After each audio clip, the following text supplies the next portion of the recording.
episode 11 of Law and Batting Order. I'm your host, Tony Iliakostas. Here are some quick hits from the past week. The New Orleans Saints may not be acting saintly after all.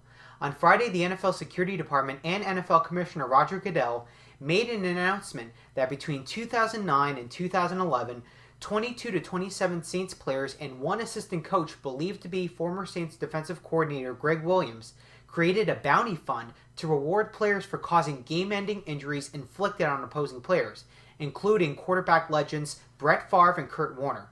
What's worse is that Saints head coach Sean Payton knew about this, and the fund was alive and well when the Saints won the Super Bowl in 2010.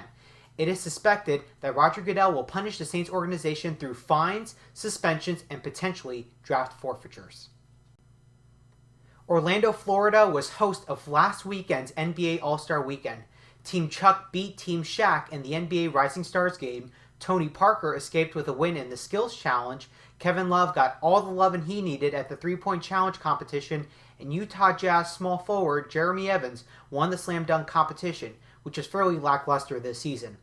Then on Sunday, the East battled the West, and despite being a few points behind from tying the game, the East was unable to win as the West took the crown in the All-Star game in a final score of 152 to 149. Oklahoma City Thunder star Kevin Durant won All-Star Game MVP honors after scoring 36 points and 7 rebounds. Major League Baseball, the sport where millions witness sluggers hit home runs and pitchers throw no-hitters. And now it's the sport that will host a special wildcard playoff game. MLB has officially announced that starting this 2012 season, they will create a wildcard playoff game. As usual, there will be a team each representing the East, Central, and West in the American and National Leagues in the postseason. However, in each league, there will be 2 wildcard teams who will presumably be those teams with the second highest records behind their division leader. Under this new playoff format, both wildcard teams in each league will play a 163rd game to battle for the coveted wildcard spot in their respective league and compete in the playoffs. It should be interesting to see how this new playoff format turns out, as it should add more excitement to the sport of baseball. Today's Order in the Court will be discussing Ryan Braun's successful appeal of his 50-game suspension after testing positive for performance-enhancing drugs shortly after being named the National League MVP. In this week's episode, I had the distinct honor of interviewing Mark Fainaru-Wada, who is an investigative reporter for ESPN and ESPN's Outside the Lines.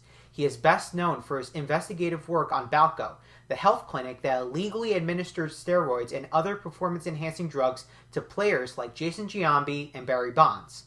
I had a chance to speak with him earlier this week about Braun and whether or not Major League Baseball's drug testing policy is an effective body of law in the scope of Major League Baseball. Take a look. Today's Order in the Court will be covering Ryan Braun and the recent appeal that he made towards Major League Baseball, where he appealed his 50-game suspension. For today's episode, I have the proud privilege and honor of interviewing Mark Fainaru-Wada, who is a reporter for Outside the Lines and also is ESPN's investigative reporter and has co-authored Game of Shadows with Lance Williams.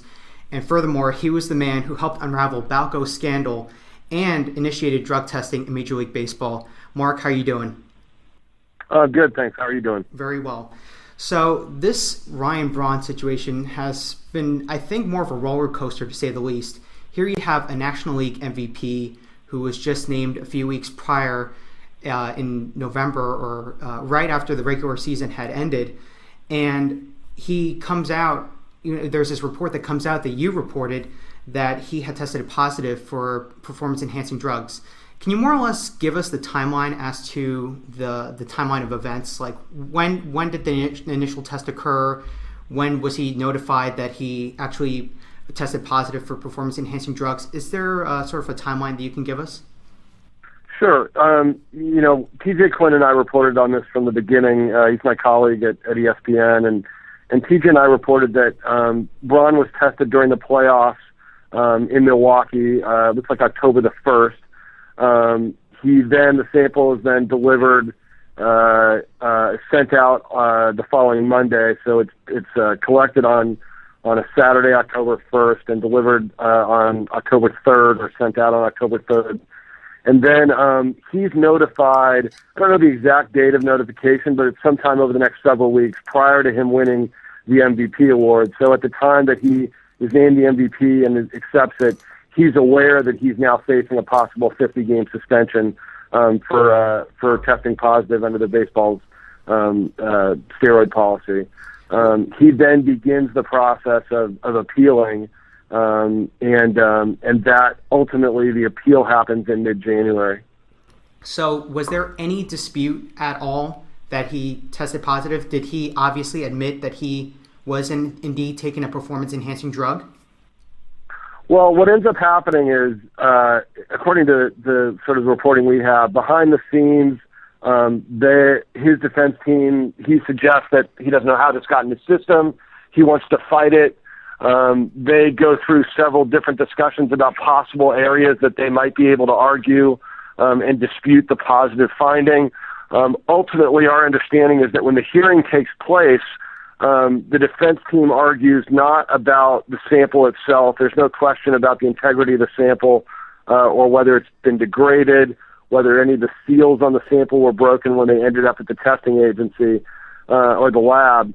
Rather, the defense team argues that the collector in this case should have taken the sample and dropped it off at FedEx immediately that night, according to the basic agreement, as opposed to taking it to his home where it sat for the next 48 hours before he shipped it out. The collector said that's typical protocol. The FedEx office was done shipping for that day. There is no shipping on Sunday, so it wouldn't have gone out till Monday. And he's been told by his agency, his employer, Comprehensive Drug Testing, that the typical protocol is, in a case like that, to keep the sample in a cool and secure place, and then ship it out on Monday. Yeah, we'll actually get to that in a moment. But just going back to the actual drug that Ryan Braun tested positive for, Section 2 of Major League Baseball's Joint Drug Prevention and Treatment Program policy actually lists like a gamut of drugs, steroids, performance-enhancing drugs that are banned by Major League Baseball. Was there an explicit one that was actually named on that list? Well, there's testosterone is sort of like the catch-all, the sort of mother of all steroids. And in the case of Braun, what happens is he tests positive for elevated levels of testosterone initially, which is sort of a red flag. We all have in our system testosterone and a substance called epitestosterone, and typically that's in the system at a 1-to-1 ratio. The allowable limit is up to 4-to-1. If when you're tested your ratio is above 4-to-1, that sets off a red flag and you're effectively positive. But what baseball does at that point is they then take the sample and do a more comprehensive test. That comprehensive test is designed to determine whether the testosterone was generated from inside your body and it's naturally occurring, or whether it's synthetic, in other words, came from outside the body. And in this case, when the lab in Montreal tested Braun's sample using this more comprehensive test, it showed synthetic testosterone in his system. Right. So Braun had actually stated that, I guess, this testosterone, this synthetic testosterone that he had used was used to treat a private medical issue. And what's actually very interesting, which I found also in the policy, was under Section 3G, talking about certain exemptions that a player is entitled to with respect to using a prohibited substance. And I'm just going to read a little portion of it. Subsection 1 of that had said, a player authorized to ingest a prohibited substance through a valid, medically appropriate prescription provided by a duly licensed physician shall receive a therapeutic use exemption. And it basically goes on to say in subsection 2 that a player seeking therapeutic use exemption must notify or cause the issuing physician to notify the independent program administrator of the existence of the prescription. So my question is, was this prescribed by a physician? And probably the bigger question, did he even tell the Brewers? Did he tell the commissioner's office? Did he let anyone know that he was using synthetic testosterone? Well, let's be clear. I have never, ever seen Ryan Braun or anybody from his defense team suggest that he was taking anything for legitimate medical purposes. There were rumors floating around on the web and in various sort of the blogosphere about what might have caused the positive test, about questions of an STD and these kinds of things. But in fact, when Braun later came out publicly to discuss this and had his press conference, he explicitly stated that all of these were rumors. There was no STD. There was no discussion of anything like this. So there was never an issue of a TUE discussed. There was never an issue raised by Braun's defense team that he might have been taking something that was prescribed to him but hadn't gotten a TUE. That issue was just never at play. Right, okay. So going back to the drug collector, it was Dino Lorenzi Jr., who was the man who collected the urine sample from Ryan Braun. And earlier this week, he had released a statement, basically the exact same thing you mentioned earlier in this interview, talking about how he performed protocol because the FedEx was done shipping that day. He was storing it in a fridge and kept it in a cool temperature. And he even said that the day he collected the sample, he had placed a tamper-free seal on it so that it wouldn't be tampered with in any way, shape, or form. And here's Braun making a statement in spring training saying, oh, well, maybe it's possible that Dino Lorenzi tampered my urine sample. So is there any suspicion by Major League Baseball that it was tampered with? I mean, from everybody we've talked to, there's never been any suggestion that it was tampered with. In fact, the interesting thing about Braun's statement, and of course he never mentioned the collector by name. It was only later that Lorenzi's name was published and then Lorenzi issued a statement. He intimated, obviously, that there were issues with the collector.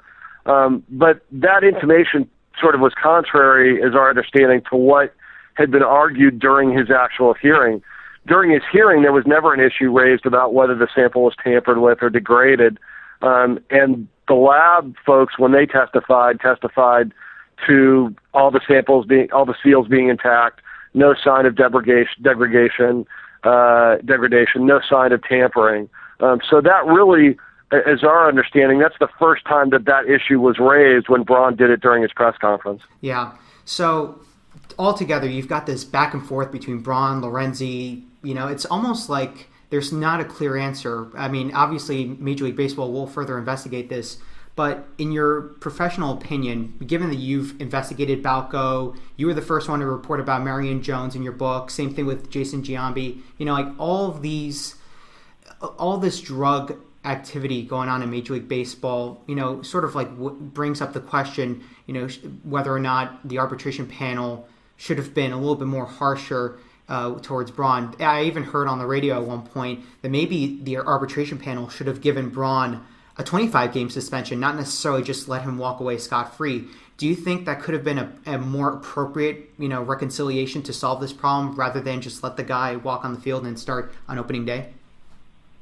Well, it's interesting. Baseball, the way the collective bargaining agreement reads, that option is not available to the arbitrators. There's no opportunity for them to reduce a suspension. In the Olympic doping movement, that opportunity exists. They can go through the process, look at a hearing, see what happens, come to some conclusion that perhaps use was accidental or something like that, and determine a lesser penalty. Baseball doesn't have that option. And so, this is a deal where the way the arbitration is set up, I think the panel is an interesting sort of part of the dynamic. You've got a 3-member panel, but one of those members is Rob Manfred, who is the executive vice president of Major League Baseball, so he represents the owners effectively. You've got Michael Weiner, who's the head of the Players Union, so he effectively represents the union. And then you've got this sort of guy in the middle, Sham Das, who's been doing this for years. Typically, my understanding is that Weiner votes for the player, Manfred votes for the owners and MLB, and then it's really on Das. That seems to be sort of a flawed process if you're always down to this deal where one man's ultimately going to decide because the other two are siding with their groups. And so I think there's questions to be raised, and baseball probably would look at that about the panel setup. But in terms of the opportunity to change penalties or punishments for Braun as they looked at this, that avenue was not available to them. Right. So this issue, with Ryan Braun and the drug testing policy, I guess it raises a bigger question, which is, do you see any flaws in Major League Baseball's drug testing program? Well, I mean, clearly there's a belief that a loophole was just sort of discovered through this process. I mean, I think most of the people who were intimately involved believe that, there was a loophole that created this opportunity for Braun. Some people believe, look, these athletes go through serious, they relinquish their privacy effectively, and so due process is a critical part for them. And part of that is the ability to follow the letter of the basic agreement. And his defense team argued successfully that the basic agreement calls for that sample to be dropped off as soon as possible, regardless apparently of whether it's open. Baseball believes the language in the contract was such that the collector did the right thing. But I think it's clear from the statements issued by Major League Baseball and the union in the aftermath of this that one would expect the language to be shored up, and that this issue will be clarified, and the collectors will know exactly what is expected of them to make sure that there is nothing at issue anymore. So I'll leave you with this as the last question. Do you see the Major League Baseball taking any more precautions or making any further adjustments to the policy? You had alluded to probably Major League Baseball fixing these little loopholes in terms of the logistics of transporting a urine sample, let's say on the weekend. Do you think that's one area they'll target? Are there any other parts of the joint drug treatment policy that allude to certain loopholes that should be repaired? I mean, I'm not aware of any that have been raised by anybody significantly in any of the hearings. I think, as these situations arise, you're going to, like with any contract, if somebody finds something, then those issues will be tried to be, sort of shored up. But I think right now, the one we're aware of is this one that's come out of the Braun case, and you see both sides discuss the possibility of adjusting the agreement. Right. Well, anyway, Mark, I really appreciate the time. Thank you for being on Law and Batting Order. Oh, my pleasure. Thanks very much. Take care. Bye-bye. That's the show. Leave all your comments down below, and be sure to visit Law and Batting Order at lawandbattingorder.com, as well as on Facebook and Twitter. Till next time, have a great week, guys.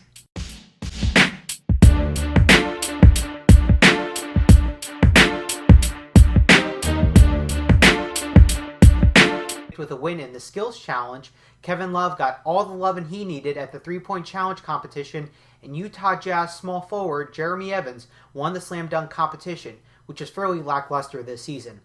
Then on Sunday, the East battled the West, and despite being a few points behind from tying the game, the East was unable to win as the West took the game. Welcome to episode 11 of Law and Batting Order. I'm your host, Tony Iliakostas. Here are some quick hits from the past week. The New Orleans Saints may not be acting saintly after all. On Friday, the NFL Security Department and NFL Commissioner Roger Goodell made an announcement that between 2009 and 2000,